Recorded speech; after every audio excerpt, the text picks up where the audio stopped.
महाशिवरात्रीची कथा. महाशिवरात्रीची ही कथा अतिशय परम पावन आणि पवित्र आहे. या कथेच्या श्रवण किंवा वाचनाने नकळत घडलेली सर्व पापे नष्ट होतात. अशी ही दिव्य कथा जी सूतजीने शौनकादिक ऋषींना सांगितली होती. चला तर कथेला सुरुवात करूया.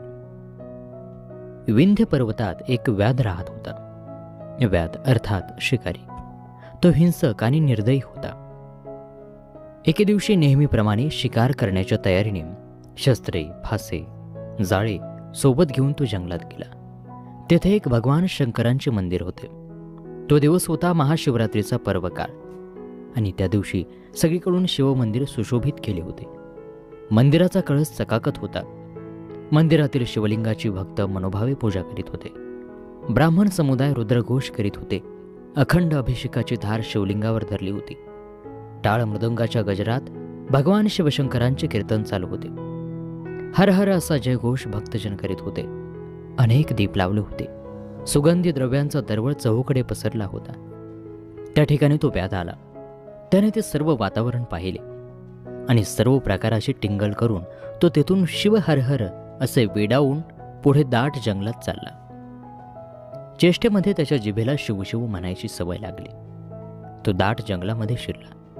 संध्याकाळपर्यंत त्याला कोणत्याही प्राण्याची शिकार काही मिळाली नाही. सूर्यास्तानंतर जंगलामध्ये दाट काळोख पसरला. आकाशात चांदण्या चमचमत होत्या. फिरत फिरत तो व्याध एका सरोवराच्या तीरावरती आला. तेथे एक बेलाचा वृक्ष होता. शिकारीसाठी ती योग्य जागा आहे असे वाटून तो त्या वृक्षावरती चढून बसला. आकर्ण धनुष्य ओढून त्यावरती बाण लपवून तो येणारे सावजाचे लक्ष शोधू लागला. परंतु त्याच्या डोळ्यापुढे बेलाच्या वृक्षाच्या डहाळ्या येत होत्या. त्यामुळे त्याला काही नेम साधता येईना. तेव्हा त्याने फांदीवरील बेलाची पाने तोडून खाली टाकायला सुरुवात केली. त्या बेलाच्या वृक्षाखाली ब्रह्मदेवाने स्थापन केलेले एक शिवलिंग होते. त्यावर बेलाची तोडलेली पाने पडू लागली आणि अशा तऱ्हेने व्याधाकडून नकळत शिवरात्रीचे व्रत घडले होते. त्याला उपवास जागरण घडले होते. त्याच्या जिभेला हर हर म्हणण्याचा चाळा लागला होता आणि शिवलिंगावर वरतून बेलाची पाने पडून पूजनही घडत होते. रात्रीचा एक प्रहर उलटून गेला. त्या सरोवराच्या काठी एक गर्भिणी सुकुमार अशी हरिणी पाणी पिण्यासाठी आली. तिला दुरूनच दिसले की साक्षात मृत्यूचे रूप घेऊन व्याध आपल्यावरती बाण रोखून बसला आहे. तेव्हा ते मनुष्यवाणीने व्याधाला म्हणाली, हे महापुरुषा, एक रथ भरून छोटे जीव मारले तर एक हरिण वधाचे पातक, 100 हरिण वधले तर एका बैलाच्या हत्येचे पातक, 100 बैल मारले तर एका गोहत्येचे पातक, 100 गोहत्या केल्या तर एका ब्राह्मणाच्या वधाचा दोष, 100 ब्राह्मण वधाचे पातक म्हणजे एक स्त्रीवध आणि 100 स्त्रियांच्या हत्येचे पाप एका गुरुहत्येच्या पापापेक्षा शतपट असते.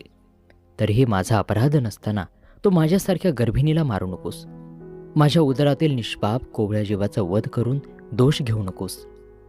मनुष्यवाणीने बोलणाऱ्या त्या हरिणीला पाहून व्याधाला आश्चर्य वाटले. तो म्हणाला, मनुष्यवाणीने बोलून ती एवढे शास्त्र कसे काय सांगतेस? माझ्या कुटुंबातील लोक माझ्यावर उदरनिर्वाहासाठी अवलंबून आहेत. ते आज दिवसभर माझ्यासारखेच उपाशी आहेत. तरीही सुद्धा माझ्या अंतःकरणात तुझ्याविषयी करुणा उत्पन्न झाल्यामुळे तू पूर्वी कोण होतीस, तुला एवढे ज्ञान कुठून मिळाले, ते सर्व काही मला सांग. हरिणींनी बोलायला सुरुवात केली. ती म्हणाली, पूर्वी देवदानवांनी मिळून केलेल्या समुद्र मंथनांमधून जी 14 रत्ने निघाली त्यात मी एक रंभा नावाची अप्सरा रत्न म्हणून निर्माण झाले. माझ्या रूपावर देव ऋषी अनुरक्त झाले. त्याचे मनोरंजन करणे माझे काम होते. स्वर्गातील दिव्य भोग भोगून सौंदर्याने उन्मत्त होऊन मी शिवभजन, शिवरात्र, सोमवार, प्रदोषव्रत वगैरे सर्व काही सोडले. अमृतपान सोडून मद्यपान करू लागले. देवाचा संग सोडून हिरण्य नावाच्या दैत्याजवळ राहू लागले. एकदा तो दैत्य मृगयेसाठी दूरवर अरण्यात गेला. हे पाहून मला वाटले की या वेळात श्रीशंकरांचे दर्शन घेऊन यावे आणि म्हणून मी कैलासावर गेले. मला पाहताच भगवान शंकर क्रोधित झाले. माझ्याकडून घडलेल्या अपराधाची शिक्षा म्हणून त्यांनी मला शाप दिला की तू अत्यंत पापिनी असलेले मृत्यूलोकात हरिणी होऊन जन्म घेशील. तुझ्या सख्यांनाही हाच जन्म मिळेल. हिरण्य राक्षस मृग होऊन तुमचा पती होईल. तो शाप ऐकून मी भयभीत झाले आणि श्रीशंकरांच्या चरणी क्षमायाचना करून व शाप देण्याची विनंती करू लागले. तेव्हा त्या दयाळू भोळ्या शंकराने मला उशाप दिला. 12 वर्ष पूर्ण झाल्यावर तुम्ही तात्काळ माझ्या चरणी याल. त्याप्रमाणे मला मृगयोनीत जन्म मिळाला. मी गर्भिणी असल्याने प्रसूती काळ जवळ आला आहे. तेव्हा मी ठिकाणावर जाऊन गर्भ ठेवून येते. त्यानंतर तू माझे प्राण घेतले तरी चालतील. व्याध म्हणाला, तुझ्या गोड बोलण्यावर माझा विश्वास नाही. खोटे बोलून हर तऱ्हेने प्राण वाचवावा हे प्राण्यांनाही कळते. तेव्हा तू महापापांचे उच्चारण करून शपथ घे, मग मी जाऊ देतो. त्यावर हरिणी म्हणाली, मी जर खोटं बोलत असेल तर ब्राह्मण कुळात उत्पन्न होऊन जो मनुष्य वेदशास्त्र शिकत नाही, संध्या करीत नाही, सत्य आणि पावित्र्य याच्यापासून वर्जित असतो, त्याचे पातक माझ्या माथी पडो. वेदांची विक्री, परपीडा, दानात विघ्न, गुरु, विष्णू, शिव यांची निंदा करणाऱ्यांचे, यतीची निंदा, द्वैतमताचा प्रचार करणाऱ्याचे, त्याप्रमाणे देवळात पुराण ऐकताना पान चघळणारे, देवळात स्त्रीबरोबर व्याभिचार करणाऱ्याचे पाप मला लागो, असं ती म्हणाली. ते पुढे म्हणाली, जे नवरा बायकोचा वियोग करतात ते या जन्मी नपुसक होतात. जे दुसऱ्याची वर्मे काढतात ते या जन्मी कावळे होतात. विद्या असून जे लोक शिष्यांना देत नाहीत ते पेंगळाच्या जन्माला जातात. जे ब्राह्मण अनुचित दान घेतात त्यांना पूर्वजन्मात गंडमाळा होतात. जे दुसऱ्याच्या गायी पळवून आणतात ते या जन्मी अल्पायुष्य होतात. जो राजा प्रजेला त्रास देतो तो वाघाच्या किंवा सापाच्या जन्माला जातो. जो साधूला छळतो त्याचा निर्वंश होतो. ज्या स्त्रिया व्रतनेम करतात, घरात धान्य असून पतीला जेवायला घालत नाहीत, त्यांना वाघाचा जन्म येतो. ज्या कुरूप म्हणून पतीचा त्याग करतात त्या पुढील जन्मी बालविधवा होतात. तेथेही व्याभिचारी होऊन शेवटी वेश्या होतात. पतीची निंदा करणाऱ्या दासी किंवा उलटा होतात. आई वडिलांना छळणारे माकड होतात. सासू सासऱ्यांना त्रास देणारे निसंतान होतात. व्याधा, तुला वचन देऊन जर मी नाही आले तर ही सर्व पापे मला लागोत. मी खोटे बोलले तर शिवपूजेचा अपहार केला असे होईल. तिचा तो निर्धार आणि शपथ ऐकून व्याधाच्या मनात विश्वास निर्माण झाला. तो तिला म्हणाला, हे पतिव्रते, तू आता जा, रात्र संपताना परत ये. तू पुण्यवंत होऊन शिवपदास जाशील असा आशीर्वाद देऊन आणि पाणी पिऊन हरिणी पुन्हा घरी गेली. व्याध पुन्हा बेलाचे पाणी तोडून खाली टाकू लागला. आता 2 प्रहर रात्र सरली, दुसरी पूजा झाली आणि व्याधाचे 7 जन्मीचे अर्धे पाप जळून गेले. व्याध शिवस्मरण करीत होता. त्याची त्याला गोडी लागली होती. हरिणीच्या मुखातून निरूपण ऐकल्याने त्याला जागरणही झाले होते. त्यावेळी दुसरी एक हरिणी तिथे आली आणि पाणी पिऊ लागली. तिला पाहून व्याधाने धनुष्यबाण सज्ज केले. ते पाहून हरिणी म्हणाली, व्याधा, माझ्यावरती दया कर. पतीला भेटण्याची मला ओढ लागली आहे. ती माझी इच्छा पूर्ण होऊ दे. मी पुन्हा परत येईल. तिला मनुष्यवाणीतून बोलताना व्याधाला नवल वाटले. ही हरिणी सुद्धा ज्ञानी दिसते असा विचार करून, तुम्हाला सर्व शास्त्रार्थ माहीत आहे, तुमचे जीवन धन्य आहे, तेव्हा शपथ घेऊन जा, असं तो म्हणाला. त्यावर ती हरिणी म्हणाली, मी असत्य बोलत असेन तर विहीर, तळे, सरोवर, देवाचे मंदिर भग्न करणारा, गुरुची निंदा करणारा, मद्यपी, दुराचारी, युद्धातून पळून जाणारा क्षत्रिय, दुसऱ्याच्या उपजीविकेचे साधन नष्ट करणारा, ग्रंथाची, वेदशास्त्राची निंदा करणारा, संत भक्त यांचा द्वेष करणारा, हरिहर चरित्राचा अवहेर करणारा, दुराचारी, दुष्ट स्त्री या सर्वांची पापे मला लागून. व्याधा, आपला मुलगा, आपली सून सौजन्याने वागत असताना सुद्धा जे त्यांना उगाच छळतात ते कुरूप आणि दरिद्री होतात. आपसात वैर करणारे भाऊ मासे होतात. गुरुचे दोष करणारे संपत्तीहीन होतात. वाटसरूची वस्त्रे लुटणारे अतिशूद्र होऊन प्रेतवस्त्रे वापरतात. तपस्वी म्हणून अनाचार करणारे सुरवंट होतात. कन्या विक्रय करणारा हिंस्र प्राणी होतो. पतिव्रतेला छळणाऱ्यांचे घर फुटते. ब्राह्मण असून मद्य विकतो, प्राशन करतो, तो नाश पावतो. ब्राह्मणाचा अपमान करणारा ब्रह्मराक्षस तर उपकार न स्मरणारा क्रमी होतो. ग्रहणात जेवणाऱ्याला पित्त, मुले पळवून विक्री करणारा कोडी होतो. गर्भपात करणारी स्त्री वांज होते. देवालय पाडणाऱ्याचे हाडे मोडतात. अपराधाविना पत्नीला शासन करणाऱ्याला अर्धांगवायू होतो. ब्राह्मणाचे अन्न पळविणाऱ्याचा निर्वंश होतो. ब्राह्मणाला काठी मारणाऱ्याच्या अंगातून कळा येतात. संतांशी वाद घालणाऱ्यांचे दात मोठे होतात. गुरु, संत, माता पिता यांचा अपमान करणारा तोतरा, देवाजवळील वृक्ष तोडणारा पांगळा होतो. सुतकातले अन्न खाणारा रोगी होतो. एकटाच सुगंधी द्रव्य वापरतो, त्याच्या अंगाला दुर्गंध येतो. ब्राह्मणाचे कर्ज बुडवणारा अल्पायुष्य होतो. झाडाची सावली नष्ट करणारा निराधार होतो. ब्राह्मणाचे ऋण बुडवितो तो भिकारी होतो. पुत्रद्वेषी, गरिबाशी लग्न मोडणारा निसंतान होतो. मातापित्याचा छळ करणाऱ्याचा कार्यनाश होतो. एकाच देवाची भक्ती आणि इतर देवाची निंदा करणाऱ्याला कमी मुले होतात. गोवध करणाऱ्याला कर्कश बायको मिळते. बैलाला मारणाऱ्यास मूर्ख पुत्र होतो. आपल्या गुरुचा त्याग करणारा अल्पायुष्य होतो. सूर्याकडे तोंड करून जो लघुशंका करतो तो दंतहीन पांढऱ्या केसाचा होतो. लहान मुलाच्या मृत्यूने शोकग्रस्त झालेल्यांना हसणारा निपुत्रिक होतो.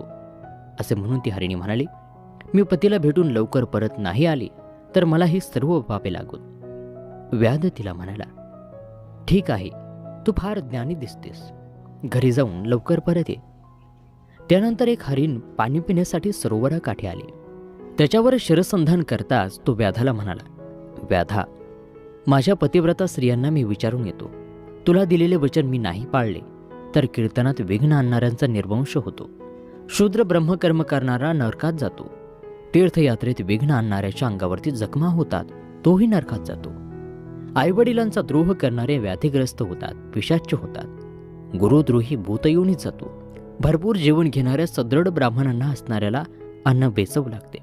देवळे पाडणारा, भगवान शंकरांची पिंडी फोडणारा, देवाची उपकरणे अलंकार चोरणारा पंडुरोगी होतो. मित्रद्रोह, आईवडील गुरु यांची हत्या, विश्वासघात, गायी ब्राह्मणांच्या वरील मृत्यू संकट सामर्थ्य असून निवारण करीत नाहीत.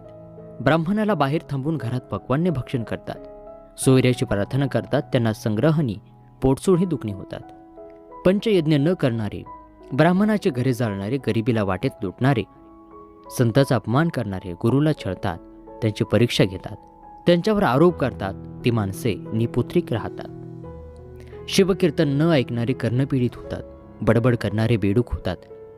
शिवकीर्तनात झोपणारा साप होतो. वाद घालणारा पिशाच्य होतो.